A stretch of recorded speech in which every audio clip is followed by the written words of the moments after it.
What if the biggest reason the boy in white cannot save everyone is because helping them directly would actually destroy their only chance of escape?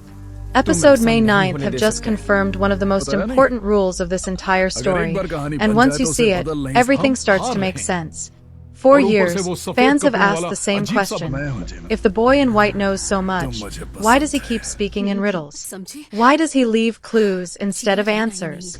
Why does he watch people suffer without stepping in? At first, it felt frustrating. It even made him seem suspicious. But now, I think we finally know the truth. And the answer changes everything. The boy in white is not being mysterious because he wants to be. He is being careful because this place has rules. Rules far older than the town itself. Rules that cannot be broken without consequences. And episode 9 gave us the clearest proof of that.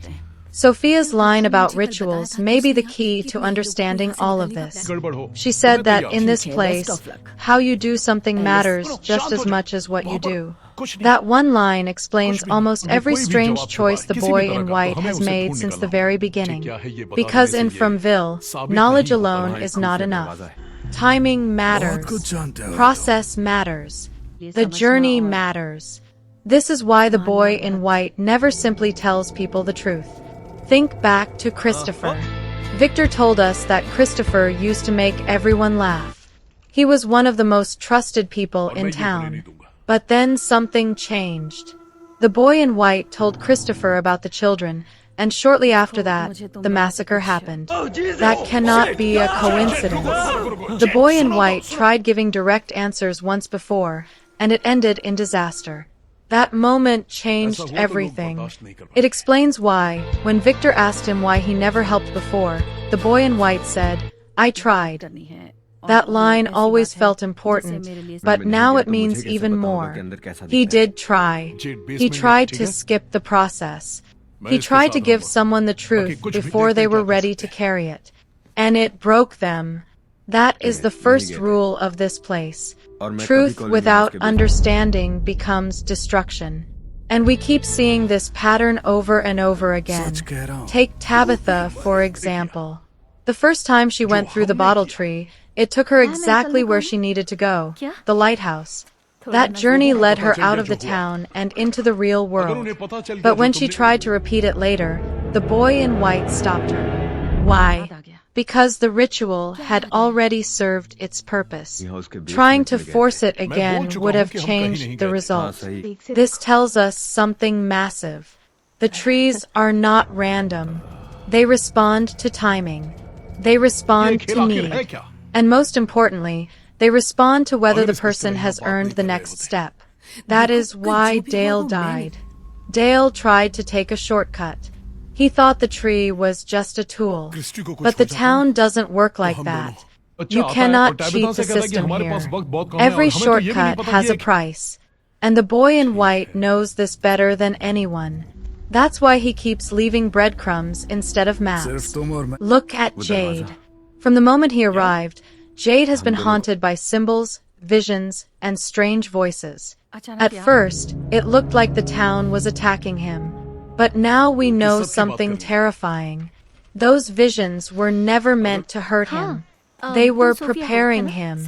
Every symbol, every hallucination, every terrifying encounter was part of the process. The town was forcing him to remember. And the same thing happened with Tabitha. The Angui children could have easily told her who they were. They could have explained everything, but they didn't. They repeated the same word over and over. Why? Because just like the boy in white, they are bound by the same rules. They cannot give the answer. They can only guide the path. And once Tabitha played the song and unlocked her memories, everything changed. Suddenly, she understood them.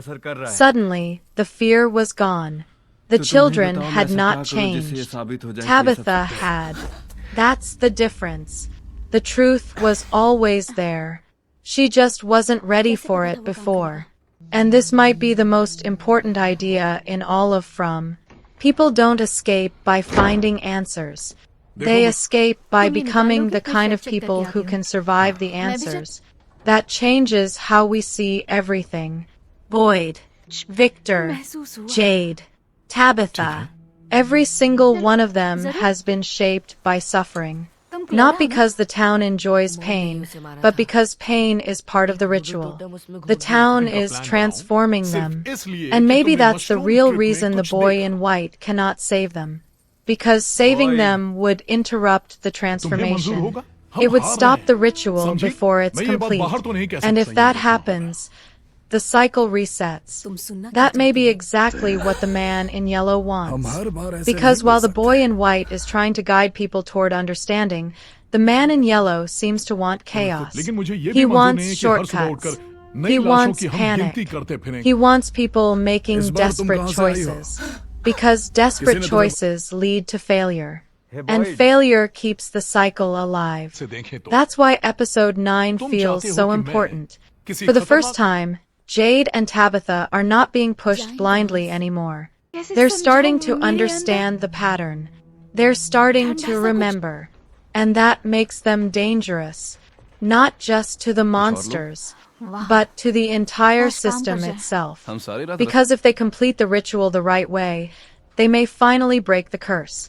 But if history repeats itself, another massacre may already be coming.